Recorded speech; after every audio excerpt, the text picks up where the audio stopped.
Hey everybody, welcome to Slash Bash, where today I am bringing you another proRevenge Reddit video. If you are new to the channel, then subscribe and click on notifications so you don't miss out on the fun.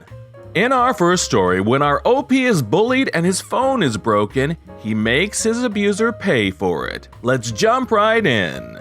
Hello wonderful people of Reddit, I have a lot of time to myself today. My friend employer is taking the kids out for a walk, and I decided to post my own personal story of revenge here after my friend suggested it.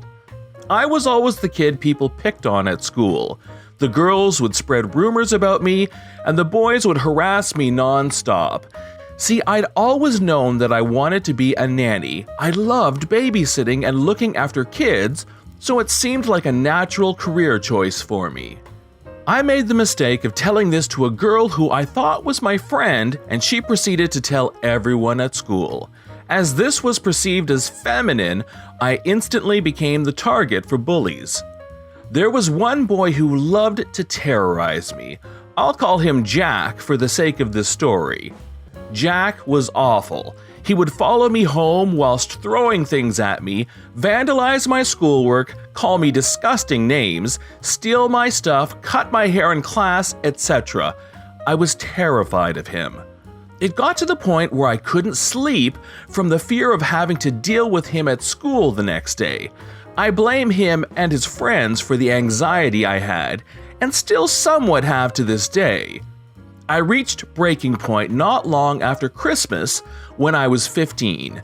My family never had a lot of money, but we got by.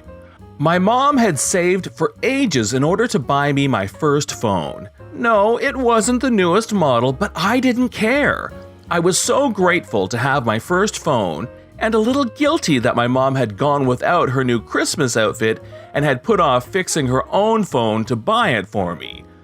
Once the schools went back after Christmas break, Jack found out about my phone. He took it from me and proceeded to read through my messages, making fun of me for the lack of contacts and telling my mom I loved her, then threw it to the floor and stomped on it in front of his friends. I was furious, upset, and devastated. This butthead had destroyed something that my mom had worked so hard to buy for me. I started planning my revenge. I knew through the grapevine that Jack's mom was a stay-at-home mom. His dad had a well-paid job, and his mother was quite happy to stay at home with the kids, 4-year-old twin girls. I also knew, however, that she didn't get to go out much as Jack would flat-out refuse to babysit, and she was pretty picky when it came to who was allowed to look after her kids. I used to babysit her friend's little boy and was pretty good at it, if I do say so myself. However, for my plan to work, I had to babysit Jack's siblings. I made a few comments here and there to the little boy's mom about wanting to get a few more babysitting jobs so I could save up some money for my mom's upcoming birthday.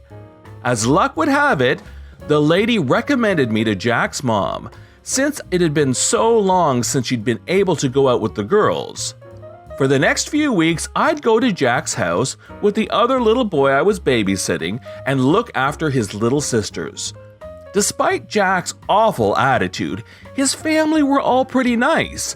His little sisters were an absolute joy to look after. Jack wasn't usually in the house, but when he was, I could see that it killed him to have to be civil to me. His mom would have flipped out if he'd been horrible to me in front of her or his little sisters. They'd have quickly ratted him out. Once I decided enough time had passed, I put my plan into action. See, Jack was one of those creepy kids that liked to brag about his adult magazine stash in his bedroom. This made him cool to his friends. I never understood why, to be honest. Anyways, every time I'd babysit and put the little ones to bed, I'd sneak into his bedroom and search around. I know this is a massive invasion of privacy, but I was a stupid 15-year-old kid and I couldn't take his bullying anymore. I eventually found his stash and made a mental note that they were in a bag in his closet. I'd been observant those few weeks, so I knew that Jack's mom and dad had an unopened bottle of vodka in the fridge. They didn't drink a lot, and it was only for when they were going to parties. One night, once the little ones were asleep and Jack was out with his friends, I went to the fridge, opened the bottle of alcohol, and tipped about a quarter of it down the sink. His parents could afford to buy a new one, by the way. If they couldn't, I'd never have done it. And I snuck up to Jack's bedroom and hid the bottle in the same bag as his stash. His parents found out about it not too long later, and after Jack accused me of taking it, they showed up at my door. They weren't angry because they still didn't know who had taken it, so they asked me some questions. I denied everything, but was polite and even offered to help them look for it in case it had been misplaced.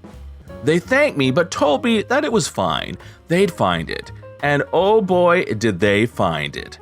I was called over the next day to take the little ones to the park for an hour or so, in order for them to have a talk with Jack. They didn't like arguing in front of the twins, it had frightened them. When I got back, Jack was in his bedroom. If the noises were anything to go by, he was crying. It turns out that he'd ratted himself out. His parents found the bottle of alcohol in his room along with his adult magazines. His mother hated anything like that, as she found it to be degrading to women. She humiliated him by gossiping to the neighbors about his unhealthy obsession with sex. He denied everything and accused me of planting the alcohol there. When asked why I do that, he ratted himself out by saying that it was payback for him breaking my phone. His parents flipped out. They had no idea their son was such a bully. They took away his phone, grounded him, and made him sell his games console to pay to get my phone fixed. I had been saving up the money for a few weeks to fix it myself. His face when they made him hand me the money will stay with me forever. His parents questioned me about the bullying, eventually informing my mom as well. I'd hidden it from her and told her I dropped my phone. He got into a lot of crap at school after a few other kids came forward about the bullying they'd endured at the hands of Jack and his friends. A few of them, including Jack, got suspended.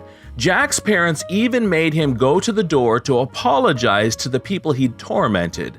I was reluctant to take the money at first, as it was way over the amount it would cost to get my phone fixed, so his parents compromised and told me to take enough to at least cover the repair cost. Needless to say, with the phone repair covered, I managed to get my mom an awesome birthday gift. In story number 2, when a bullying, micromanaging staff sergeant takes over the logistics department, all of a sudden, trucks start being sent to the wrong state. So when I was in my first unit, we had to ship all of our 7 tons off to get up armored. That meant that over a year or so we shipped them all from South Carolina to Wisconsin.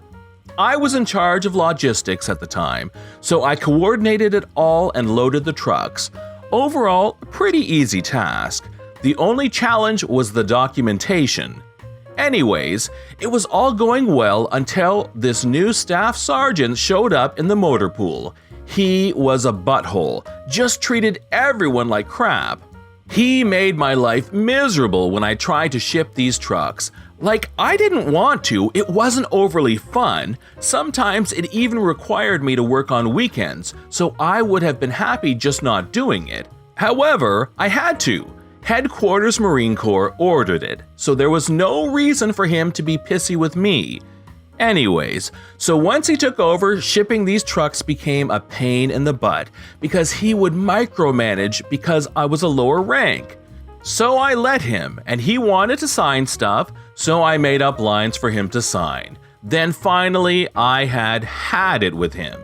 One day I decided since he wanted to sign and be important, I would flip him up. When my next big shipment, like 4 trucks, came along, I decided that instead of sending them to Wisconsin, like they were supposed to go, I would send them somewhere else. I decided 29 Palms, California would be a great location. So I changed some codes on the sheets, gave them to the prick staff sergeant.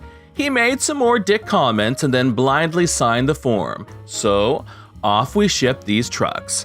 Well, a couple weeks later, the call comes in that our trucks never arrived. Eventually, the command starts getting worried that a few trucks had gone missing. They come to our shop, and we just informed them that this staff sergeant had taken charge of all the shipments lately. They go to him, and he proudly said he had taken over, but crumbled when they asked him where the trucks were. It took them a couple of weeks, but finally a call from 29 Palms came into our command that they had these trucks show up, but nobody had claimed them. The command flipped their stuff. As far as they were concerned, this stupid flipping staff sergeant got involved in stuff he didn't need to get involved in and sent 4 big trucks across the country instead of where they needed to be. He was told to leave the logistics to the logistics department, and I had the whole thing solved in an hour. This is John from /bash. Thanks for watching. If you've enjoyed the video and want to see more of them, then please hit that subscribe button. We'd love for you to drop a like, share it with your friends, and we will see you in the next one.